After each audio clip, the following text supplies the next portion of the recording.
Let's go to you, Speaker Gingrich. Recently, Dr. Paul referred to you as a chicken hawk because you didn't serve. Given what you just heard Governor Perry say about understanding the military and Dr. Paul's comments, how do you respond? Well, Dr. Paul makes a lot of comments. It's part of his style. My father served 27 years in the Army in World War II, Korea, and Vietnam. I grew up in a military family moving around the world. Since 1979, I have spent 32 years working, starting with the Army's Training and Doctrine Command. I was the longest-serving teacher in the senior military for 23 years.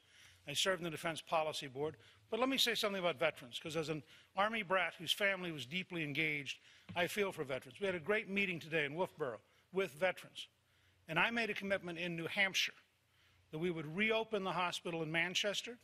We would develop a new clinic in the North Country using telecommunications, and we would provide a system where veterans could go to their local doctor or their local hospital. The idea that a veteran in the North Country in midwinter has to go all the way to Boston is absolutely, totally, fundamentally wrong. And I would say, as an Army brat who watched his mother, his sisters, and his father for 27 years, I have a pretty good sense of what military families and veterans families need. Congressman Paul, would you say that again? Would you use that phrase again? Yeah, I think people who don't serve when they could and they get 3 or 4 or even 5 deferments aren't. They have no right to send our kids off to war and not be even against the wars that we have. I'm trying to stop the wars, but at least, I went when they called me up. But, the veterans problem is a big one. We have hundreds of thousands coming back from these wars that were undeclared, they were unnecessary, they haven't been won, they're unwinnable. We have hundreds of thousands looking for care. And we have an epidemic of suicide coming back. And so many have, if you add up all the contractors and all the wars going on in Afghanistan and in Iraq, we've lost 8,500 Americans and severe injuries over 40,000. And these are undeclared wars.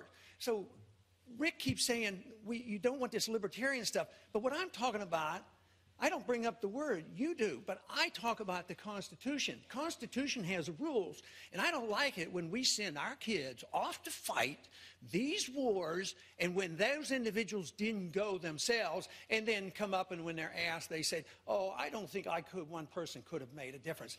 I have a pet peeve that annoys me to a great deal, because when I see these young men coming back, my heart weeps for them. Speaker Gingrich.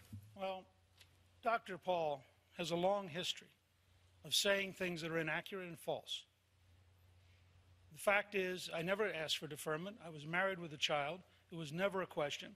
My father was, in fact, serving in Vietnam in the Mekong Delta at the time he's referring to.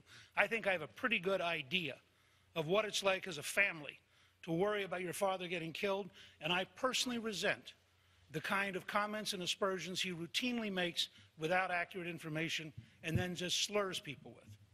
I need one quick follow-up. When I was drafting, I was married and had 2 kids, and I went. I wasn't eligible for the draft. I wasn't eligible for the draft.